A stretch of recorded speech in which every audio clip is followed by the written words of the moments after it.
Hello students, welcome to AMIGOS IAS Current Affairs. So, as you have recently seen, the terror attacks that happened outside Red Fort shook the nation. Okay, you might see 4 different places in India, but what connected them in the past month is the bloody terror attacks that happened on November 10th.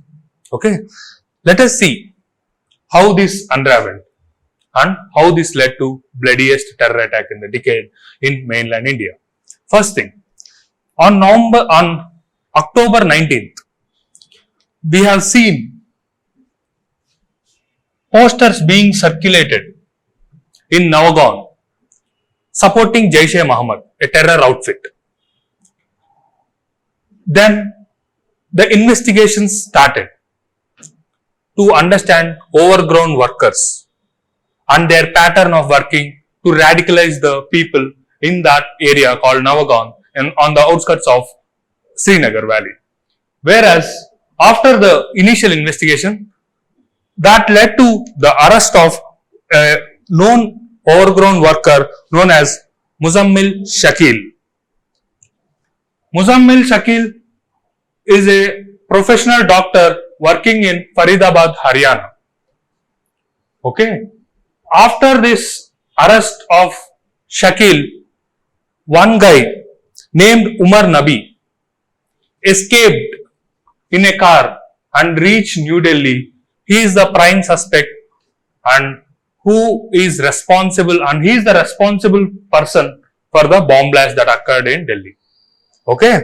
So, let us see overall complex situation and geopolitical tensions behind this terror attack. Okay.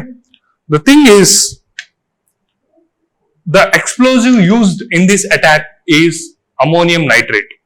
Okay.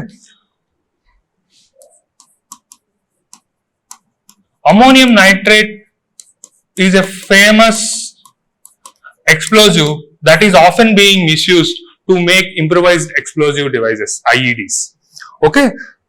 This Umar Nabi, in his act to avoid investigation agencies, escaped in a car consisting of around 350 kgs of ammonium nitrate. These these facts are directly from the government sources. Only those accredited sources, only those verifiable sources are being discussed in this article, okay, in this class. Once he escaped from here, then he went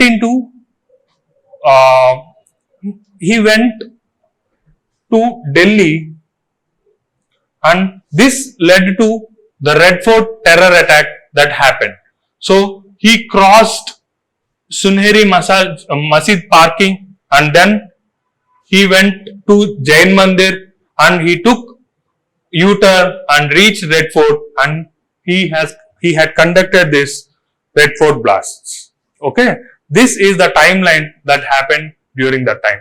Now, to understand the background of these attacks and geopolitical complexities, we need to dig further. The prime most accused, Umar Khalid, belongs to a group called Jaish-e-Mohammed. Okay, Jaish-e-Mohammed is involved in many low-intensity warfare activities against India. What is this low-intensity warfare? This is a localized warfare system involving an acts of terrorism disproportionately, and this is more about psychological warfare.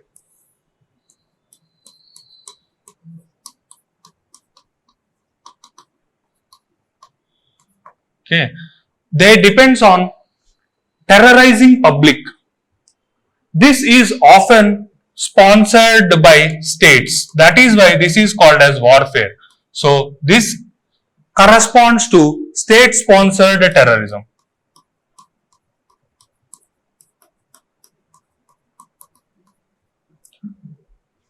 Then there is one more famous term that is being popularized with these attacks, that is called as white collar terrorism. So then what is this white collar terrorism? Okay, if you have seen this, among 12 to 14 people arrested regarding this car blast case. Among the 12 to 14 members, around 7 members are doctors. These highly educated professionals, those who have benefited from the Indian education system and who are culturally educated, civilized and working across the country, are being radicalized into these terrorist organizations and acting as agents of terror. This is called white collar terrorism. Jaish-e-Mohammed is expert in deploying white collar terrorism across the country. Okay, so white collar terrorism. So this is a probable question in ethics as well as in internal security. Why is highly educated individuals and highly trained professionals entering into this kind of terrorist activities? We have seen there are numerous examples of highly qualified engineers, doctors and other technical professionals going into this kind of terrorist activities.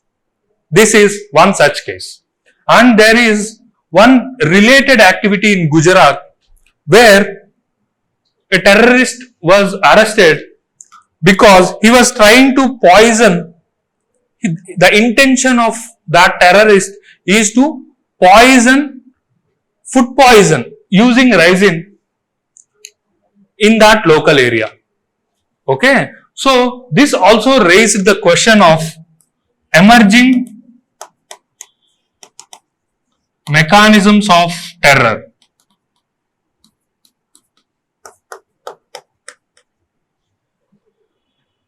Fortunately, our security personnel is successful in stopping this kind of terrorist activities. Otherwise, it would have led to disastrous circumstances and new way of spreading terror among public.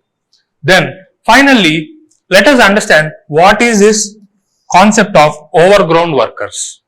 Overgrown workers is an ancient as well as an effective ways of spreading terror by the terrorist organizations. These workers, so-called workers, operate like normal civilians.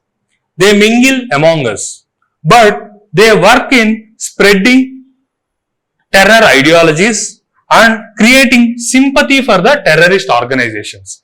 These overgrown workers are often